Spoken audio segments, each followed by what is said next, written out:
தேங்காய் ஓட்டில் பார்த்தீங்கன்னா, தேங்காய் வந்து எடுக்கிறதுக்கு சிலர் ரொம்ப கஷ்டப்படுவாங்க. அந்த மாரி இருக்கிறவங்க என்ன செய்யணும் அப்படின்னா, அடுப்ப லோ ஃப்ளேமில வச்சுக்கிட்டு நீங்கள் அந்த தேங்காய் மூடிய அந்த அடுப்பு மேலே வச்சுருங்க. கொஞ்ச நேரத்துக்கு அப்புறமா பார்த்தீங்கன்னா, லைட்டா ஒரு கரண்டி வச்சு அந்த தேங்காயோட தேங்காய லைட்டா நெம்புனீங்க அப்படின்னாவே, அது அழகா தனியா கழண்டு வந்துரும். சிலர் பூண்டு உரிக்க ரொம்ப கஷ்டப்படுவாங்க. அவங்கலாம் என்ன பண்ணீங்கன்னா, அந்த பூண்ட தனித்தனியா நீங்க வந்து பிரிச்சு எடுத்துருங்க. பின்னர் வந்து அந்த பூண்ட ஒரு பாத்திரத்தில எடுத்து, சூடான தண்ணீர் ஊற்றி 3 நிமிடம் நீங்க ஊற வைக்கணும். 3 நிமிடம் கழித்து நீங்க பூண்ட உரிச்சீங்க அப்படின்னா, அது ஈஸியா நீங்க உரிச்சிடலாம்.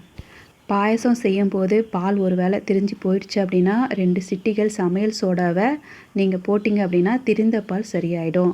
ரவா தோசை செய்யும்போது 2 டேபிள் ஸ்பூன் கடலை மாவு சேர்த்து செஞ்சீங்க அப்படின்னா, தோசை நன்கு சிவந்து மொறுமொறுப்பாக வரும். கடைகள்ல போடுற மாரியே உங்களுக்கு டீ வேணும் அப்படின்னு நெனச்சு